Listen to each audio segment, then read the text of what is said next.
Hello guys, स्वागत है आप सबका मेरे YouTube channel economics hub Uttarakhand open university में।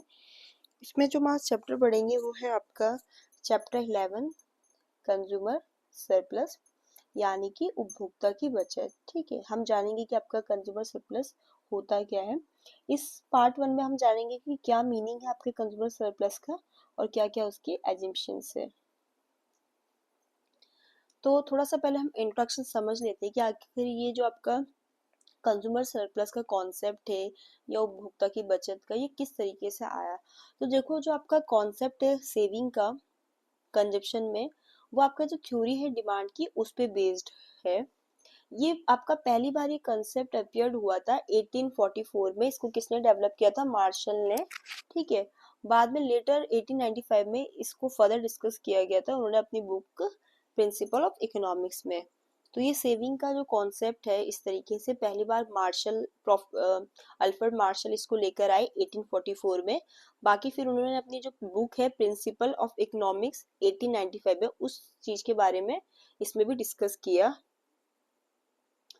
फिर 1930 में एलन ने भी इस पे काम किया। एलन ने क्या किया कि इस थ्योरी में मैथमेटिकल एस्पेक्ट्स को भी ऐड किया। उन्होंने इसके बारे में रिसर्च वगैरह की और फिर इस चीज को पब्लिश किया किसमें? The review of economic studies में। ठीक है, तो इन सब चीजों ने काफी कंट्रीब्यूट किया आपके इस कंसेप्ट के डेवलपमेंट में। देखो, मार्शल क्या कहते हैं कि जैसे कंज्यूमर किसी भी कमोडिटी की एडिशनल यूनिट कंज्यूम करता रहता है, तो जो आपको यूटिलिटी उसको हर एक एडिशनल से मिलती है वो क्या होती रहती है? कम होती रहती है।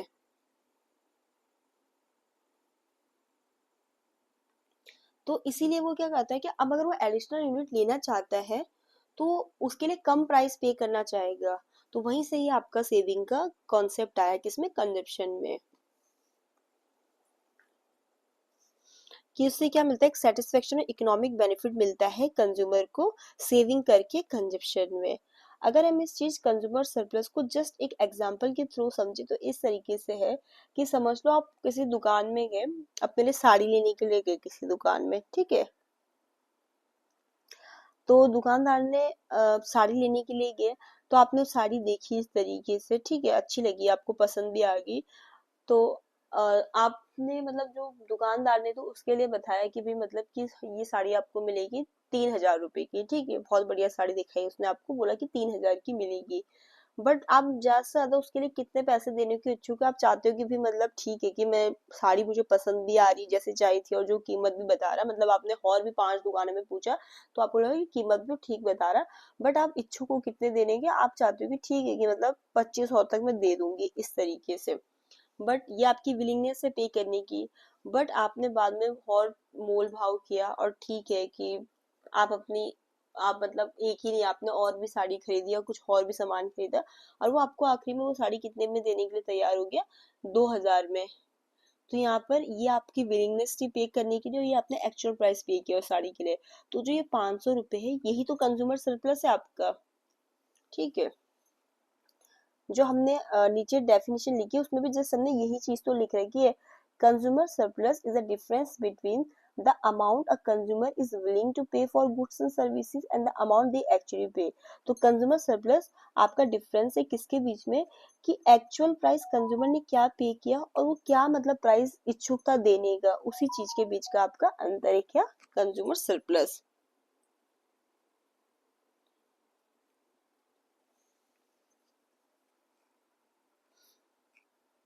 यहाँ पर इसका फॉर्मूला भी है कि कंज्यूमर सरप्लस इज किसके इक्वल होता है? विलिंगनेस टू पे, कि आप इच्छुक कितना हो देने को, और एक्चुअल प्राइस आपने क्या पे किया, उसी के बीच का आपका अंतर है कंज्यूमर सरप्लस। अगर हम सिंपल टर्म में देखें तो ये क्या रिप्रेजेंट कर रहा है? एक एक्स्ट्रा बेनिफिट जो सरप्लस जो कंज्यूमर को मिला जब वो कुछ चीज खरीद रहा है, किस पे जो भी मतलब उसने एक्चुअल प्राइस जो उसने पे किया वो किससे कम है? जो वो इच्छुक था देने के उससे कम है। ठीक है, तो हम कह सकते हैं कि in simple terms it represent the extra benefit of surplus a consumer get when they buy something for less than the maximum price they were ready to pay। उदाहरण के लिए आप किसी प्रोडक्ट के लिए 100 रुपए देने के इच्छुक हो, बट आपने वो एक्चुअली में बाद में 70 रुपए उसके लिए पे किया, तो जो 30 रुपए है वो आपका कंज्यूमर सरप्लस है, जो आपको एक एक्स्ट्रा बेनिफिट मिला किस चीज से? जब आपने जो भी मैक्सिमम प्राइस था उससे कम पे किया। अब आपके कुछ हम एजम्पशंस भी है कंज्यूमर सरप्लस के, उनको देखते हैं।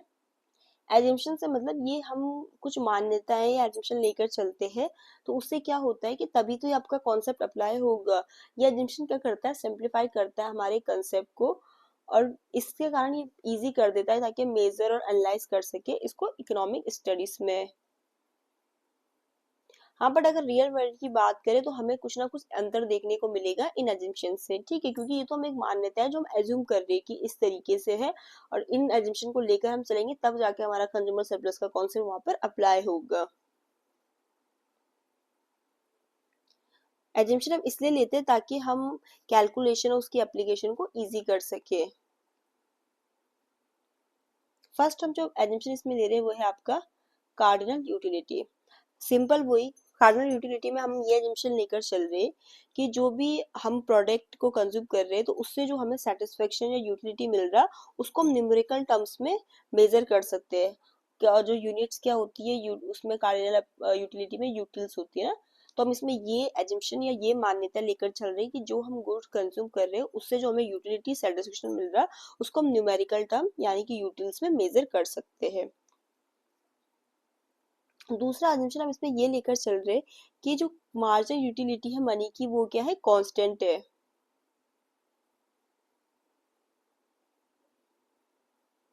कि जो वैल्यू है और यूटिलिटी ऑफ मनी की वो कांस्टेंट रहेगी, इवन तब भी जब कंज्यूमर अपना खर्चा भी बढ़ा दे तब भी। इवन अगर मतलब तब भी नहीं बदलेगी, चाहे कंज्यूमर की इनकम लेवल चेंज हो जाए या उसका कंजप्शन चेंज हो जाए, उससे कुछ मतलब नहीं। जो मार्जिनल यूटिलिटी मनी रहेगी वो कांस्टेंट ही रहेगी, कौन से पीरियड के दौरान, जब वो कंज्यूम कर रहा है उस प्रोडक्ट को ना, उस दौरान, ठीक है। ये हम एजम्पशन लेकर चल रहे हैं। तीसरा हम कि जो भी हम प्रोडक्ट, मतलब इसमें ये चीज भी है कि जिस भी गुड्स को हम कंज्यूम कर रहे हैं उसका कोई क्लोज सब्स्टिट्यूट नहीं है, एक एजम्पशन हम ये भी लेकर चल रहे हैं, ठीक है। एक एजम्पशन, क्योंकि अगर मतलब सब्स्टिट्यूट होगा तो जो हमारी इच्छा होगी उसको पे करने की वो चेंज हो जाएगी ना, बट यहाँ पर ये लेते हैं कि उस गुड्स का कोई भी क्लोज सब्स्टिट्यूट नहीं है। फिर फोर्थ एजम्पशन ये लेकर चलते हैं इंडिपेंडेंट यूटिलिटी। मतलब यूटिलिटी एक गुड की इंडिपेंडेंट है दूसरे गुड से, ठीक है। ऐसे नहीं कि मतलब इस गुड्स की यूटिलिटी किसी दूसरे गुड्स की यूटिलिटी से प्रभावित नहीं होती है। तो जो यूटिलिटी हमें ड्राइव हो रही इस प्रोडक्ट से वो इंडिपेंडेंट है दूसरे प्रोडक्ट के उससे, ठीक है। तो एक हम लेकर चलते हैं इंडिपेंडेंट यूटिलिटी, जहाँ पर हमने पढ़ा कि यूटिलिटी जो एक गुड की है वो इंडिपेंडेंट है किससे, यूटिलिटी ऑफ अनदर गुड की, वो उसको प्रभावित बिल्कुल भी नहीं करता। फिर पांचवा जंक्शन ये कि यहाँ पर डिमिनिशिंग मार्जिन यूटिलिटी का लॉ अप्लाई होता है, जो क्या कहता है कि जैसे कंज्यूमर कंज्यूम करेगा मोर यूनिट्स ऑफ गुड्स, तो जो मार्जिन यूटिलिटी उसे हर एक एडिशनल यूनिट से मिलेगी वो क्या है, डिक्रीज होगी। ये वाला लॉ भी यहाँ पर ही अप्लाई कर रहे हैं। सिक्स इसका एजम्पशन ये है कि परफेक्ट कंपटीशन, कि जिस मार्केट में वो गुड्स की हम बात कर रहे हैं वो कैसा है, मार्केट, अगर हम कंज्यूमर सरप्लस का कंसेप्ट लेकर चल रहे हैं तो हम क्या करें कि जो मार्केट है परफेक्टली कॉम्पिटेटिव है, मतलब जो आपका प्राइस डिटरमाइन किया जाता है वो मार्केट फोर्सेस के द्वारा किया जा रहा है, और वो सेम है सारे कंज्यूमर के लिए,